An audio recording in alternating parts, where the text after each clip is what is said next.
It is July 10, 1942. An ordinary Navy pilot performs a routine patrol over the desolate Aleutian Islands. Thick, freezing fog rolls across the barren landscape. The droning sound of the PBY Catalina's twin engines echoes against the jagged cliffs. The pilot leans forward, wiping condensation from the glass. He stops. Down below, partially swallowed by the unforgiving Alaskan mud, rests an impossible shape. It is a machine of war, lying perfectly upside down. When the specialized Navy salvage team finally arrives at the remote bog on Akutan Island, they uncover a prize beyond their wildest imaginations. Embedded in the muck lies an almost entirely intact Mitsubishi A6M Model 21-0 fighter, dated 1942, and a perfectly preserved fuselage that suggests the impossible. For months, this aircraft has been a phantom, slaughtering Allied pilots with supernatural agility. The pilot inside, 19-year-old Tadayoshi Koga, was a Japanese flight petty officer who flew with the elite carrier. Strike Force. According to official imperial records, he simply vanished into the sea during a standard bombing run, dying an honorable, untraceable death. But the inverted metal carcass in the mud tells an entirely different story. The aircraft's landing gear is fully deployed. The propeller blades are bent inward, suggesting the engine was still turning when it struck the earth. There are no massive explosion marks, no signs of a catastrophic mid-air disintegration. It is a pristine specimen of the enemy's most guarded military secret, handed directly to the United States on a silver platter. Yet, as the salvage crew circles the downed bird, the silence of the island raises immediate questions. Why was the plane abandoned here, so far from the Japanese fleet? Why didn't his wingmen destroy the wreckage to protect its secrets, as dictated by strict military protocol? And what fatal flaw brought the invincible king of the Pacific skies down into a frozen swamp? If you want to see how this story unfolds, hit the like button. To understand the magnitude of the object rotting in the Akutan mud, one must understand the sheer terror it inspired. Tadayoshi Koga was not a legendary ace or a mythical warrior. He was simply a 19-year-old farm boy turned aviator, flying for an empire that demanded absolute perfection. Koga was quiet, deeply loyal, and possessed the precise spatial awareness required to operate the most advanced piece of aeronautical engineering on the planet. He was a product of a rigorous, brutal training regimen that washed out thousands of candidates, leaving only the sharpest pilots to man the carrier decks. But his ordinary background stood in stark contrast to the extraordinary machine he piloted. In the early summer of 1942, the Allied forces in the Pacific were facing a devastating military collapse.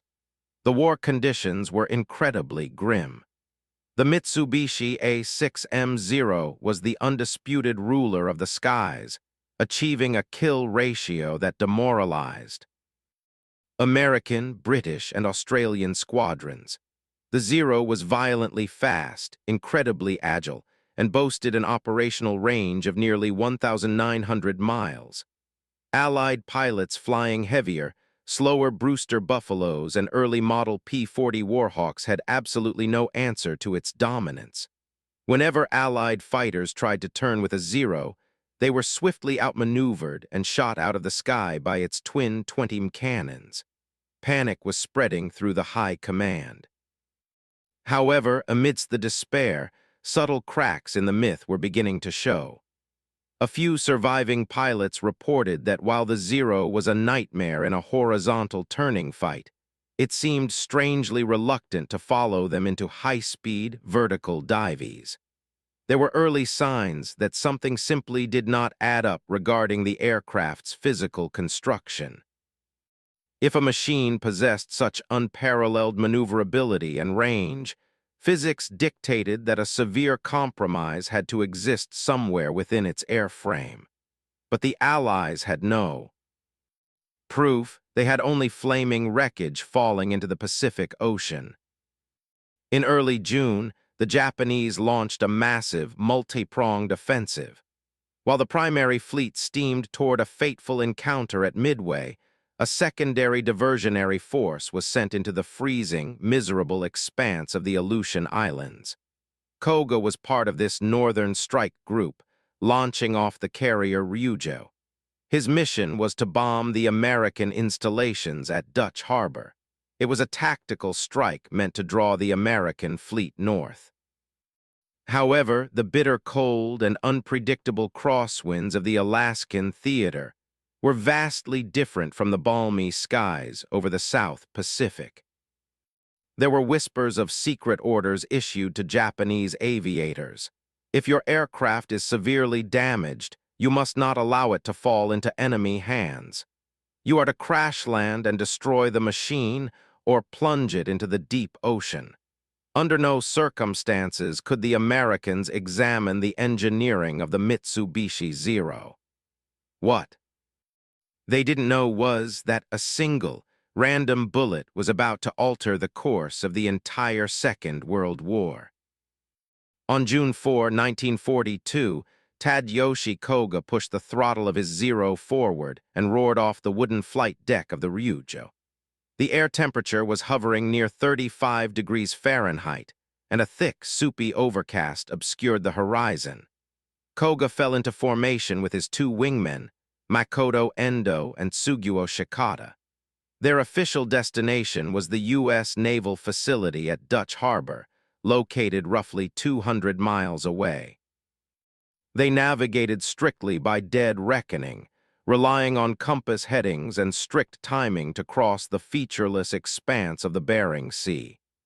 The journey was tense and utterly silent, save for the massive 14-cylinder Nakajima Saki engine pulling them through the mist. As they broke through the cloud cover over Dutch Harbor, the sky instantly erupted into a chaotic storm of black flak. Tracers zipped past Koga's canopy in tight, glowing arcs. He pushed the nose down, unleashing his payload, but the American anti-aircraft gunners were waiting. A sudden, sharp, metallic ping echoed through Koga's cockpit. It was not a massive explosion. It was not a catastrophic structural failure. It was a single, solitary .50 caliber bullet tearing through the thin metal skin of the Zero. The projectile cleanly severed the vital oil return line connecting the engine to the oil cooler. Immediately, the oil pressure gauge on Koga's instrument panel began to plummet. The situation escalated from a minor mechanical problem to a terrifying crisis within seconds. A trail of thick, black smoke began pouring from the cowling, painting a grim streak across the gray sky. Koga signaled his wingmen. His engine was seizing. The internal temperature was spiking rapidly as the lifeblood of the motor bled out into the freezing wind. He had roughly 20 minutes before the engine would violently tear itself apart, but Koga had a contingency plan. The Japanese had secretly designated a flat, grassy plain on nearby Akutan Island as an emergency landing zone for crippled aircraft. A submarine was supposedly waiting offshore to rescue downed pilots. The trio of fighters banked hard, nursing Koga's dying plane toward the secret route to Akutan, approximately 25 miles away. The tension in the cockpit was suffocating. The engine began to sputter and cough, violently shaking the airframe. The smell of burning oil filled the tiny, unheated cabin. Koga peered through the frosted glass. Ahead, emerging from the fog, was the green expanse of Akutan Island. He spotted the designated landing zone. He lowered his landing gear, preparing for a smooth touchdown on what appeared to be solid, firm grass. However, the Alaskan terrain was a master of deception. What from 1,000 feet up looked like a sturdy meadow was, in reality, a deep, waterlogged peat bog hidden beneath a thin layer of vegetation. Koga cut the engine. The Zero glided silently toward the earth. the main wheels touched down, but instead of rolling, the narrow tires instantly sank deep into the thick, freezing mud. The sheer forward momentum of the aircraft violently flipped the 5,000-pound machine perfectly upside down. The canopy slammed into the mud, snapping Koga's neck instantly. His wingmen circled above, watching the inverted craft. They were under strict orders to strafe and destroy any downed aircraft. They armed their weapons and dove. But what they didn't know was that they couldn't bring themselves to pull the trigger. Fearing their friend might still be alive inside the wreckage, they pulled up and flew away, leaving the greatest intelligence prize of the Pacific War sitting intact in the bog. For over a month, the Akutan Zero sat silently in its muddy tomb, hidden beneath a permanent blanket of Alaskan fog. The U.S. Navy finally threw a massive, invisible perimeter around the Discovery. The moment the salvage crew recognized the silhouette of the A6M, frantic, encrypted. Messages were relayed directly to Naval Command. The priority shifted immediately from a simple recovery to an operation of extreme national secrecy. The military authorities knew that if the Japanese realized their prize fighter was intact, they would launch immediate bombing raids to obliterate the island. The recovery was agonizingly slow and frustrating. U.S. engineers dragged the heavy, mud-caked fuselage across the tundra using primitive tractors, taking extreme care not to damage the delicate aerodynamic surfaces. It was hoisted onto a barge, shrouded beneath heavy canvas tarpaulins, and shipped in total darkness to the mainland. When it finally arrived at Naval Air Station North Island in San Diego, it vanished behind locked hangar doors. Armed Marine guards were posted around the clock. The facade of normal wartime operations continued at the base, but inside Hangar 2, an obsessive investigation was underway. Meanwhile, across the Pacific, a parallel cover-up was taking place. The Japanese imperial records firmly listed Tadayoshi Koga as missing in action, presumed dead at sea.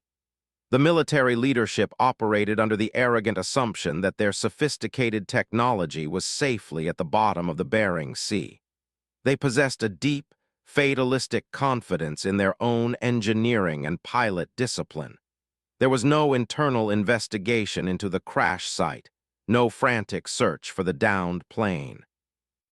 They maintained the facade of absolute aerial superiority, continuing to send thousands of pilots into battle believing they were flying an invincible machine. But back in California, sharp-minded U.S. investigators remained highly suspicious of the Zero's supposed invincibility.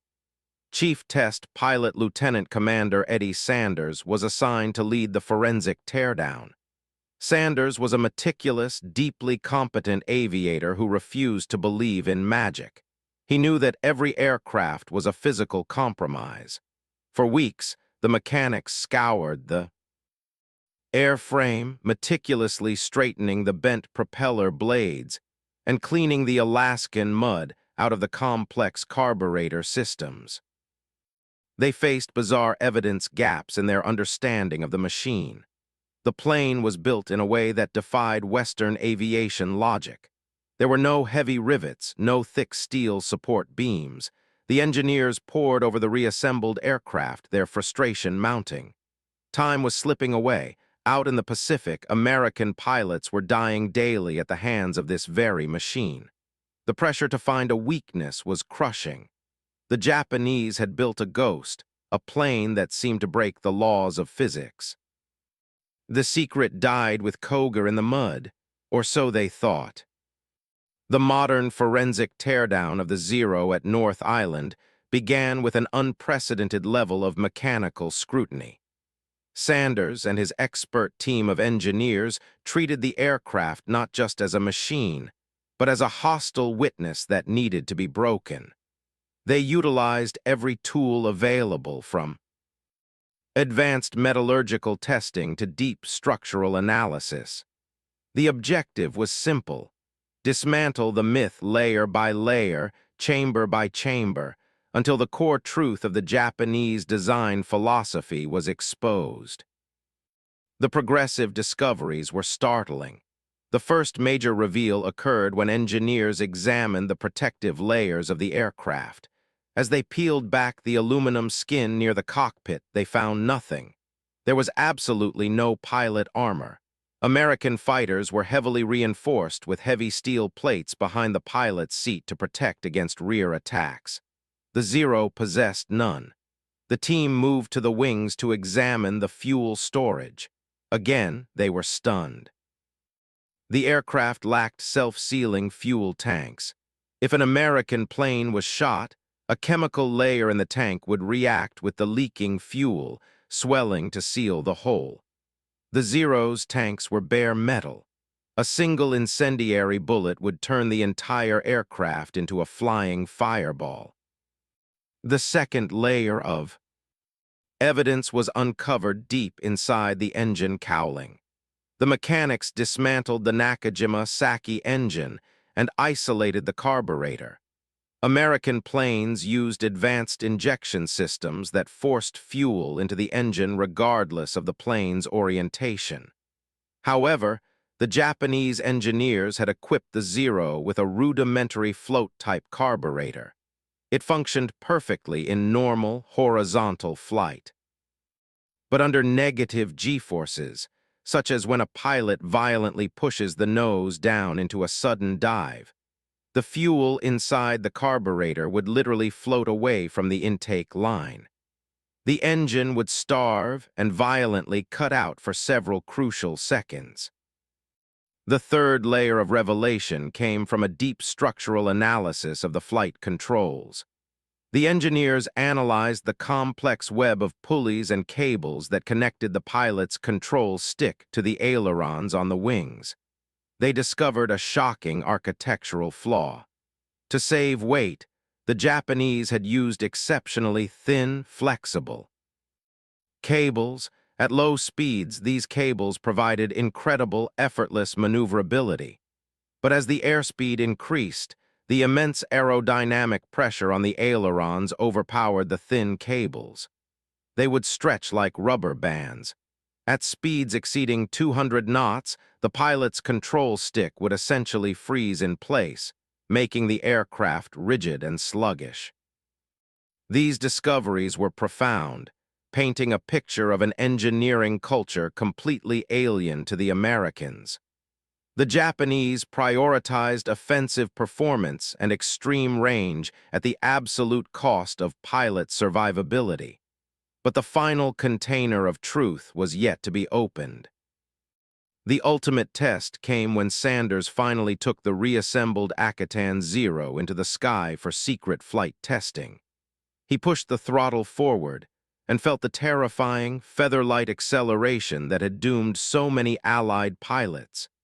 He simulated dogfights against American P-38 Lightnings and F-4F Wildcats, and in the cold, clear air over California, Sanders physically validated every single forensic discovery. He proved that if an American pilot dove sharply, the Zero's engine would stall if it tried to follow. He proved that if an American initiated a high-speed barrel roll, the Zero's controls would freeze and it could not keep up. The myth of the invincible ghost was entirely shattered. But container number 4, the tactical application of this knowledge, held something that changed everything. The historical significance of Eddie Sanders' 24 test flights cannot be overstated.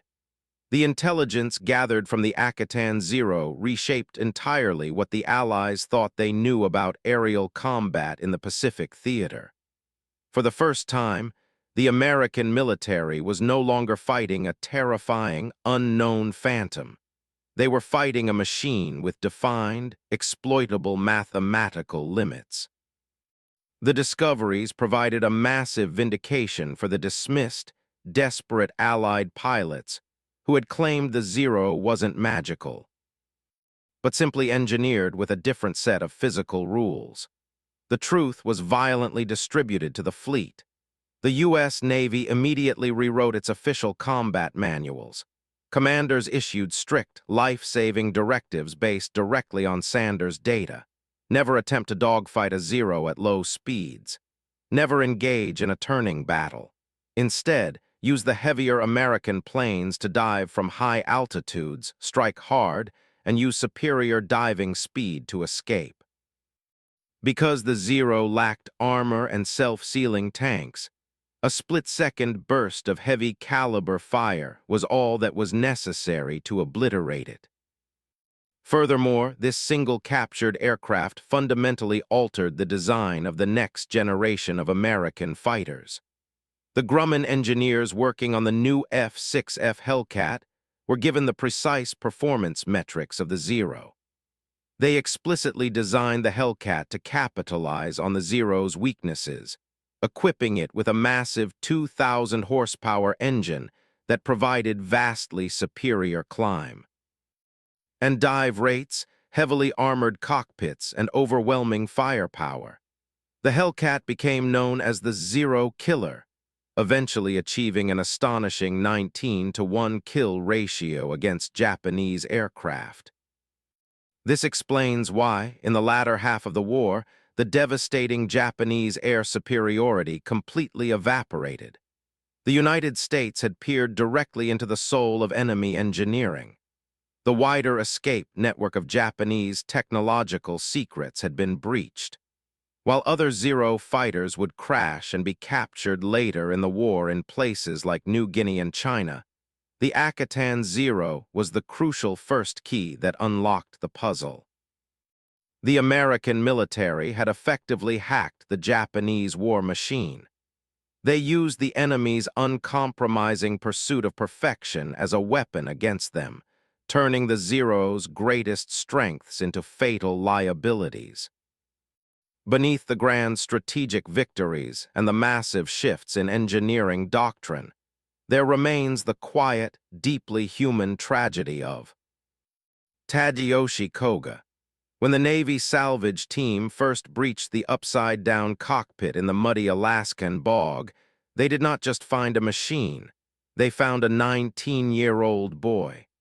Among the tangle of control cables and shattered glass, investigators recovered a few deeply personal objects. They found Koga's flight logs, charting his brief, intense military career. But most poignantly, they recovered personal letters he had written, tucked away in his flight suit. These fragile pieces of paper offered a heartbreaking glimpse into the mind of a young man caught in the machinery of a global empire. Koga was not a fanatic monster.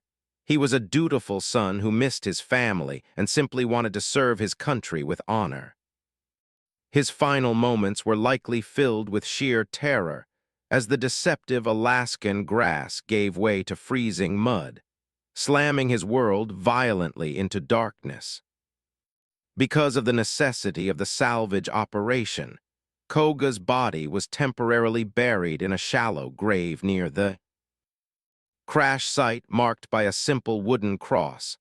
After the war, his remains were eventually repatriated to Japan, where reactions from descendants and family members were a mix of profound grief and complex historical reflection. A surviving relative later noted, "He was so young, barely a man, carrying the weight of a dying empire on his wings." The irony is deeply bitter.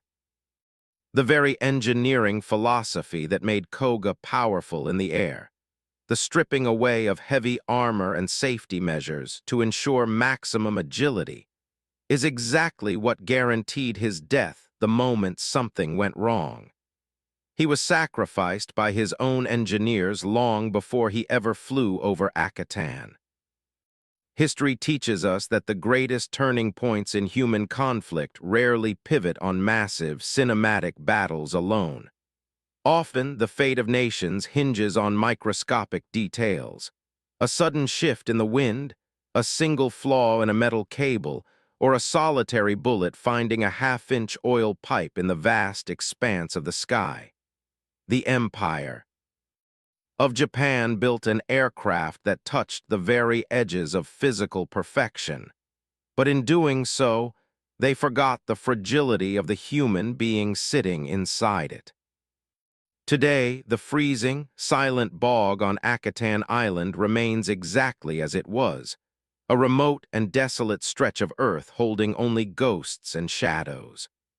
The twisted metal of the Akutan Zero now rests in pieces in various American museums, cold artifacts of a desperately violent era. The droning engines of the Catalina fade into the mist, leaving behind only the profound realization that invincibility is always an illusion. Comment which mystery we should investigate next.